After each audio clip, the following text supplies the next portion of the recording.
Hello. I thought I'd make another podcast today.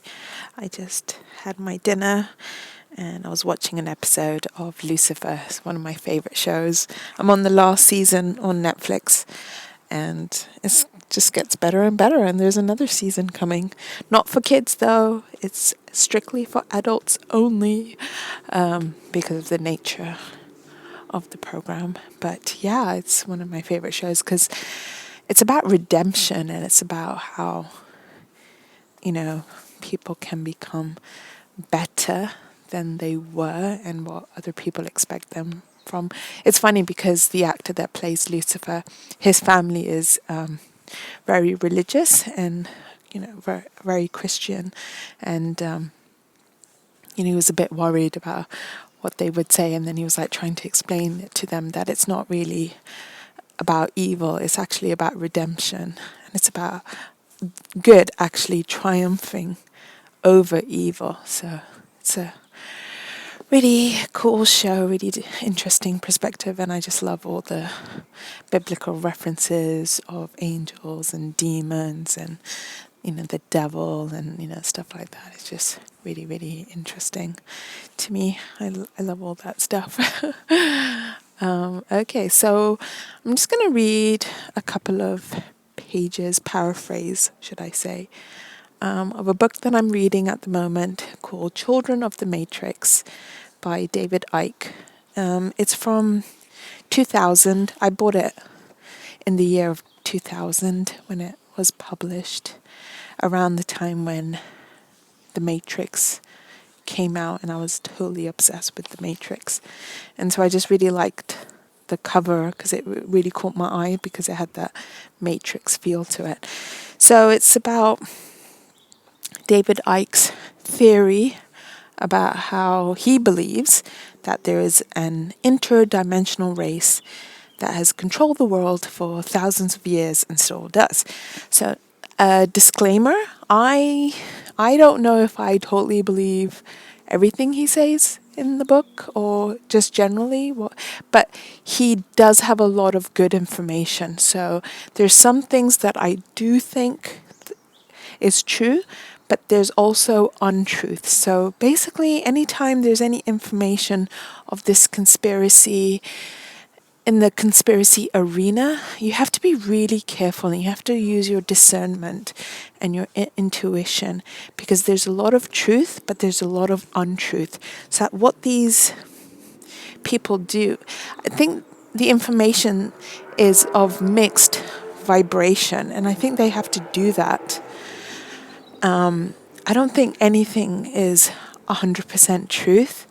So, there's people out there that think, oh, he's a disinfo agent, he's a misinformation agent.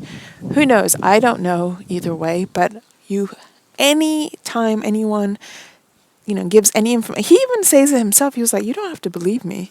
My job isn't to make you believe me. I don't care either way. I'm just going to give you the information. You take whatever you want from it. So that's what I do. I cherry pick the information and I think, okay, that seems plausible. Yeah, that makes sense. Or that's metaphorical. I'll take that. And no, I don't believe that. I'll just leave that. So I'm reading the book with an open mind, and I'm just taking on board the stuff that, that does sound, plausible. Because of this time, I'm going to be talking in coded language because I don't want the bots to flag up my video. So I just want to fly under the radar. So I will be talking in coded language. So you will you'll get my drift, but I'm just avoiding the bots that are out there that track all the YouTube videos and everything you say online. There's like special AI.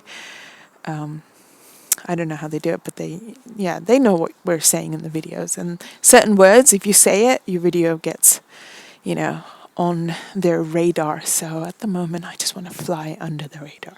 Okay, so that's enough of me with a huge introduction. So yeah, I've just been reading it on and off. So I'm just going to paraphrase a couple of really interesting things that seem quite relevant to what's happening at the moment.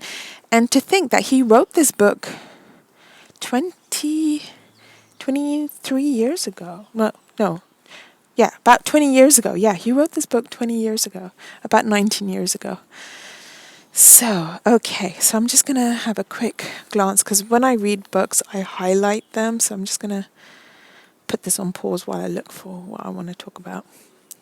Okay, so he starts the book with a story between a Mexican Indian shaman telling somebody else. So it's Don Juan, who's this Mexican Yaku Indian shaman, and he's telling this other person, Carlos Castaneda, totally butchering that name, sorry about that, about this story. So the idea is that there's some sort of extraterrestrial predator that's come from the depths of cosmos and has taken over the planet. So human beings are its prisoners, and this predator is our Lord and Master, and it's rendered us docile and helpless.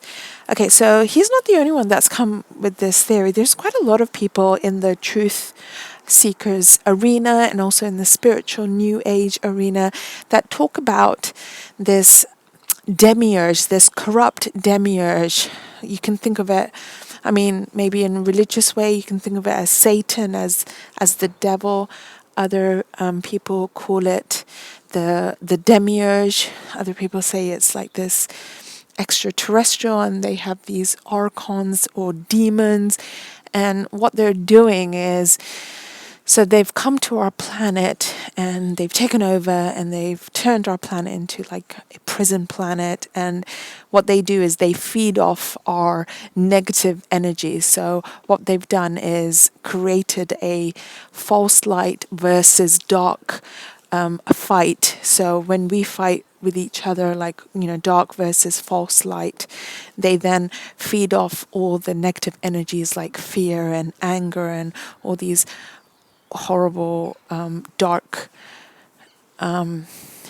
sort of energy as well when humans do the most horrific, horrible things that just aren't even imaginable that a human could do it. So is it that the human is doing it, or is it because they're under some kind of demonic or dark entity control? So that is the question that, I think humankind have been asking for ages, is like, when a human being does a deplorable, horrible, the most awful crime imaginable in the universe, is it because there's something rotten in the core of their being, or are they influenced by some sort of dark entity? Whether, if you look at it from a religious, theological point of view, is it a demonic energy, or if you're thinking more of a, I don't know, extraterrestrial, is it like a dark entity?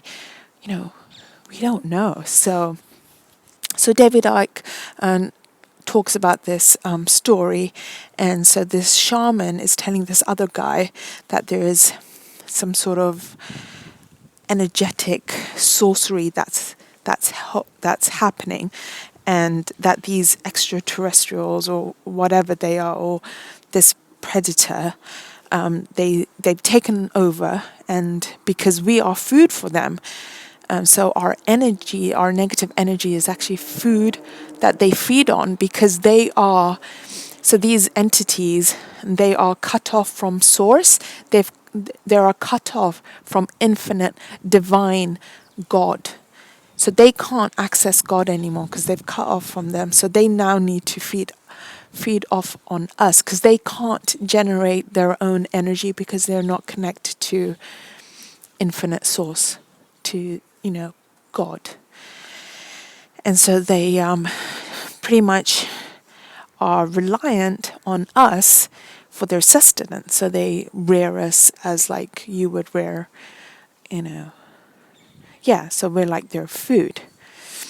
And so the other guy's like, no, this is absurd. What are you talking about? This sounds completely monstrous. And then the other guy is like, why not? Is it because it infuriates you? And so And then he says how sorcerers believe that the predators have given us our systems of belief, our ideas of good and evil, our social mores.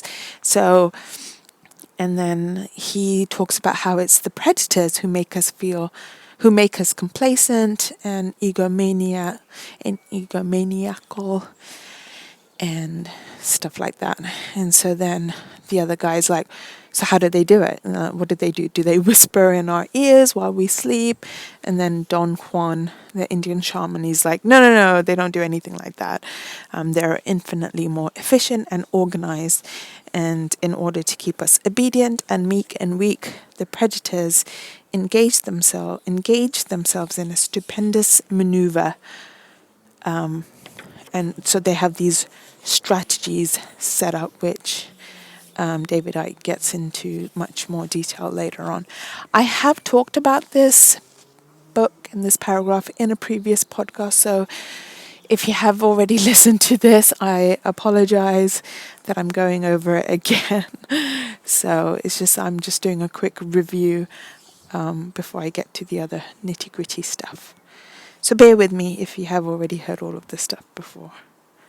Okay, so now I'm going to the other chapter, which is called The Plot. And then in this chapter, David Icke talks about how many thousands of years ago, way back in prehistory, there was a highly developed civilization in the Pacific, which has been known as Lemuria or Mu. So these people and others also founded other great cultures on a landmass in the Atlantic, which we know as Atlantis.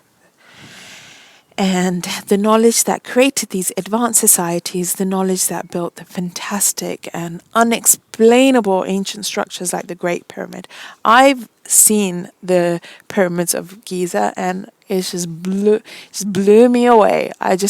I'm like, how did they do that? It just seems impossible. I was like thinking, definitely extraterrestrials, because it's just the steps are just so massive. And I went down to Abu Simbel, and the statue of Ramesses II is ginormous. It's so huge that you really feel like you're on an alien planet. You just think there's no way humans could have built that. It's just so massive. So I always like joke around and say, oh, there must have been these giant aliens that came on the planet and built these huge statues or something like that. It really blows your mind. Like you have to actually be there to actually feel it, and it's just incomprehensible. And okay, so that's me enough rambling. So yeah, so then he talks about how these, advanced societies built these great structures all across the world. And so he says that, they've come from the stars, extraterrestrials of many different varieties. So his theory is some were tall, blonde-haired, blue-eyed types, while others took a more reptilian form. And then he just lists a whole bunch of different type of extraterrestrial origins like Andromeda and Pleiades and Sirius, so Arcturians. So, it's just a theory. We can't prove it. It's just an idea. I personally treat it like a philosophical thought experiment because, maybe not. Who knows, right? Who knows? And then he just talks about how the reptilians, what they look like. We all know what they look like from movies, so I'm just going to skip all of that stuff. And okay, so now this is the interesting bit. Let's get to this bit. So these small gods, as he puts them in brackets, so not gods with a capital G, so these tiny, beings. I'm just going to call them beings. I don't really want to call them gods. So these beings interbreed with each other. So these different alien varieties. So you got the reptilians, you got what was the other one?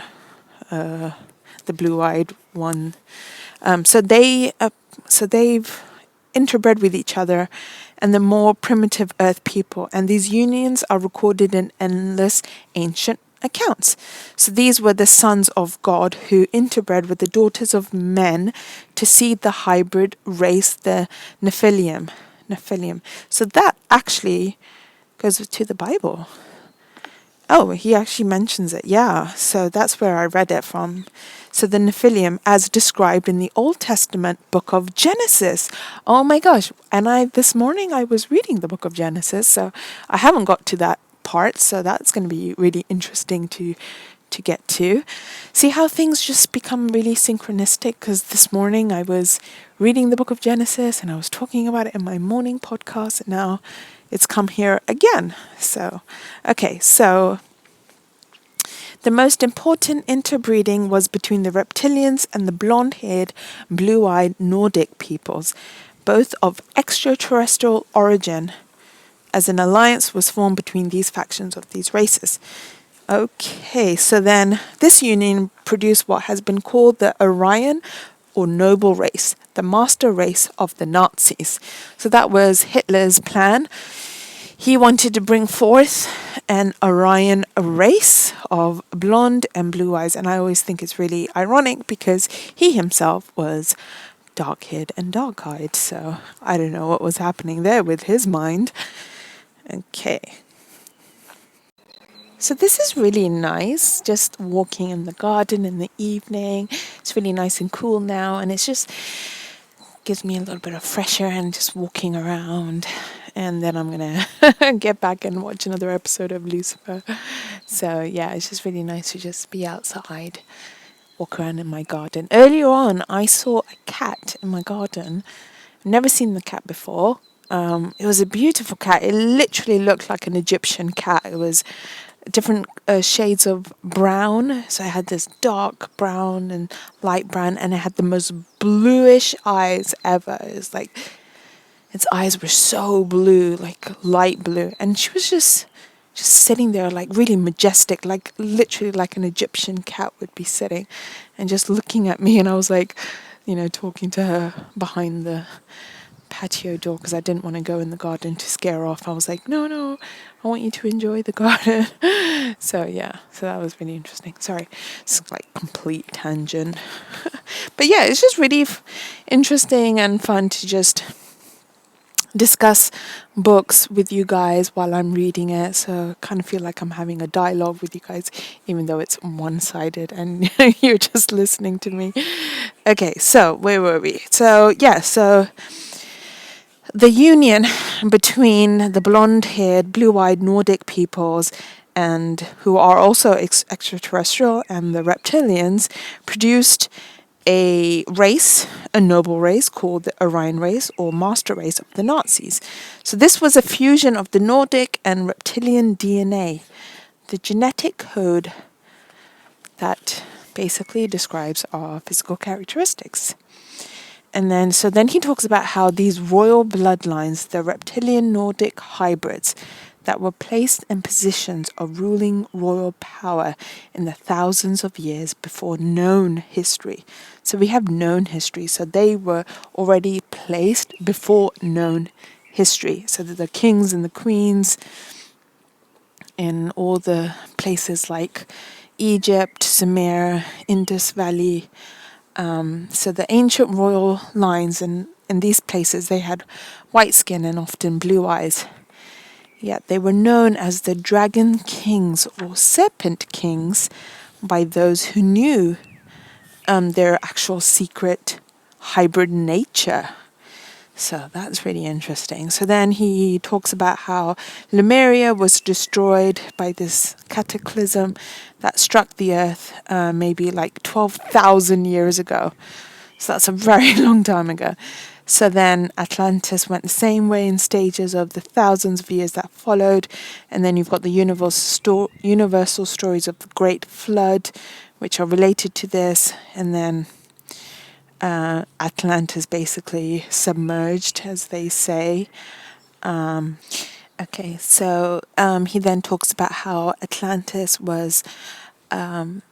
So Atlantis basically came to an end because of this enormous geological upheaval, and the bloodlines and their small g gods, quote unquote, began again in the Near and Middle East from about 4000 BC with an empire based in Sumer in what is now Iraq, between the rivers Euphrates and Tigris. Sumer, according to official history, was the start of human civilization. So that's really interesting. So human civilization, 4000 BC. But David Icke says, in fact, it was merely the restart after the Atlantis upheaval. So that's really interesting. And then he talks about how the seeding of these extraterrestrial human bloodlines continued. So you've got these reptilian Nordics in positions of royal and administrative power over the people in places like Sumer, Egypt, Babylon, Indus Valley, and stuff like that. So similar seeding went on in other parts of the world, like the Americas and China, but the Middle Eastern area was the most important to these extraterrestrial factions. At least at that time, these factions were dominated by the reptilian or serpent race.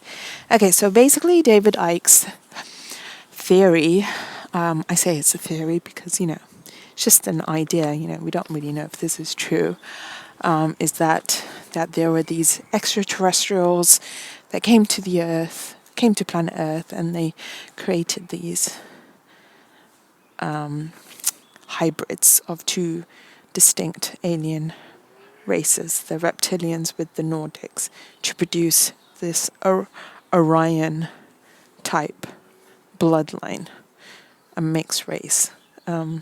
Hybrids as such, and then they were placed in positions of power to control planet Earth, to control human civilization. So that's how much we've got up to right now. So then the next part, I'm not going to read it, just going to quickly summarize it, but yeah, basically he says how these hybrids then went to other parts of the world, in that they are very careful of containing their genetic code because they don't want it to be diluted by breeding outside of the hybrid circle and stuff like that. And then he talks about secret network, and I'm not going to say the word because again I don't want to get it flagged. But just think of lumination, but shorten the word and add an I to the beginning, and you'll know what word I'm referring to. Okay, so, and then he just talks about how the secret network that I just mentioned were placed in particular countries and stuff like that, how they're at the top of this pyramid. And then, he just talks about the Nephilim hybrid bloodline, which is on every continent, North America, Europe. And then he says how the Nephilim bloodline and the secret society, the Illumination Society, wink, wink, they have... so instead of having an overt control, they now have a covert control. And then he says how the secret society network has this long plan agenda. So this is now, we're getting to the crux of the information of what is relevant, what is happening right now on this planet. So this secret society have this long planned agenda, which is complete centralized control of the planet through a world government. So already now you will hear in the mainstream media, they even say it themselves, New World Order. They're like saying it. So it's not even a conspiracy theory anymore. So, people who have been in the conspiracy theory space, in the truth seeker space, always gone about, New World Order, New World. So now they're saying it themselves, like they're saying, this is a new world now and stuff like that. So the secret society have this long plan agenda for complete centralized control of the planet through a world government, central bank, currency, so a central bank, central currency, central army, and wait for this, a microchipped population connected to a global computer. And isn't that what everyone is talking about at the moment? Yes, and Ike mentioned this in his book 20 years ago. So, yeah, I read it 20 years ago. And I was like, what? This sounds like a dystopian film, but look where we got now. I mean, if you're interested, and you can literally Google it yourself, ID 2020, I think it's called. And for those people that have pets, your cat is already microchipped. They just scan it and they know exactly, what that cat, vaccines they've had and all their information, like their owner information and stuff like that. So the technology is already here. And I remember, I think it was last year that I can't remember which country it was, but they were getting chipped on their hand so that they wouldn't have to, carry a credit card, so they could just use the chip in their hand to pay for things. So we have our phone, so now it's like, oh, you don't even need your phone, you just have a chip in your hand. So we're becoming, what's that word, when humans integrate with computers, I can't remember the word. I don't remember, but you know what I mean. Transhumanism, is that the word? When you're sort of becoming like a computer, I think. I don't know. But yeah, so that's interesting, isn't it? So I was watching a conspiracy theory video, as they call it. Did you know that the CIA actually came up with that term to kind of make people... It was kind of like a derogative term to make people who are seeking the truth kind of make them,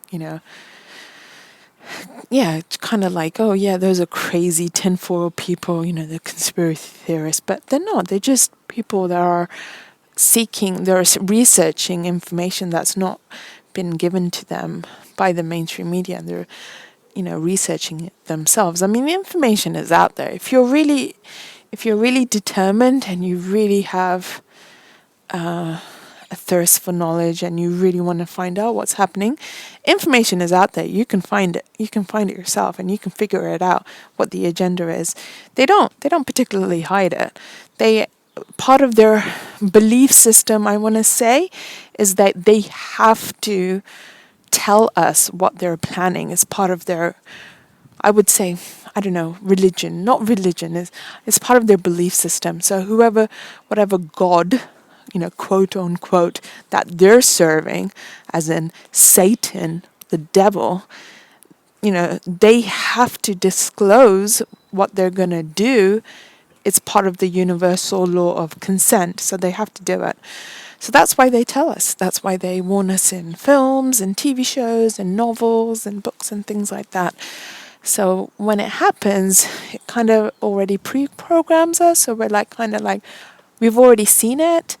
So it's kind of already fed into our subconscious as such. So you're probably thinking, oh my gosh, she's a conspiracy nut. I am. But yeah, you just have to go with the flow, I suppose, and just research. I mean, I was just thinking about this earlier this morning. I think enlightenment is through knowledge. I think it's through personal knowledge and experience. And nobody can give you the knowledge. No one can give you the truth. They can't package it up in a nice little box and say, here you go, I've done all the research and here's everything. No, you can't do that. Nobody's going to be able to digest it or take it. You have to do the research yourself. You have to experience the knowledge, because then it doesn't become a belief system. It becomes knowing, knowledge. So what is the beginning of the word knowledge? It's know, right? Knowing is more powerful than believing, because when you know something, it doesn't rely on belief system. Belief system comes and goes. You can be thrown about like a kite in the air, and you don't have any grounding. But when you know something, that's grounding, that's stable. You know what? I just came up with that. The beginning of knowledge is know. Even I'm looking up the Latin root words of words. That's what you have to do. You really have to look at words, and they have all these double meanings. So, what was that huge tangent for? Yeah, so basically, what I'm saying is, so enlightenment, I think it's all about knowledge. It's all about acquiring knowledge for yourself, doing the research yourself, not relying anyone else to do it for you or take on anybody else's belief system or knowledge or anything like that, but doing it yourself. Because when you do it yourself, you're then able to fine tune your discernment, your intuition, and you really can delve deep in the information and someone can present information to you and it'll be like half truth and some of it will be truth, but you won't know because they'll muddy it all up for you or they'll twist it and put their own slant narrative to it. They'll take the source information, but they'll color it with their own narrative, with their own editorial. And then that's really dangerous because then you don't go to the original source material, but you just take their edited view and it could be corrupted. And then it like plants a seed in your head and then you can't get rid of it. And you're like, oh no, so maybe that is true. And so that's why it's really, you have to be really, really careful, where you get your information from. And that's why it's really important to just research lots of different things and just really be careful, who you listen to and what you read, because there's a lot of misinformation out there.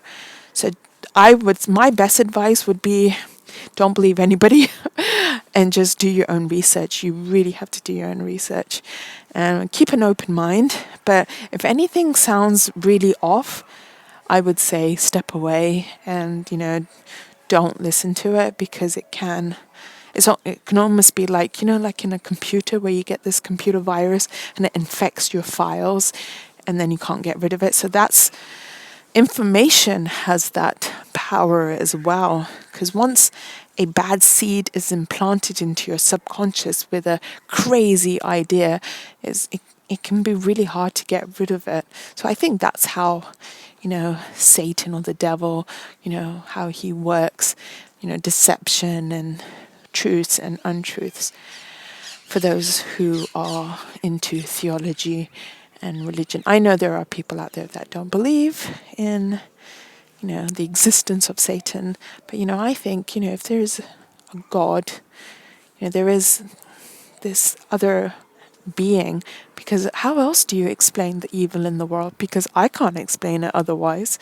The only way I can make sense of it is by this, you can call it a corrupt demiurge, you can call it a dark extraterrestrial entity if you want, whatever you want to call it. You can call it a dark force, you can call it Satan or the devil. But there is something, there is some evil, malevolent force that's on planet Earth. I mean, I think, don't quote me on that, but I read somewhere that, they say, I think it's in the Bible, that the devil is the Lord of the world. So he's the Lord of the planet Earth, of the material, physical Earth. And then you have God, infinite source, which is, the Lord of the entire omniverse, the entire universe.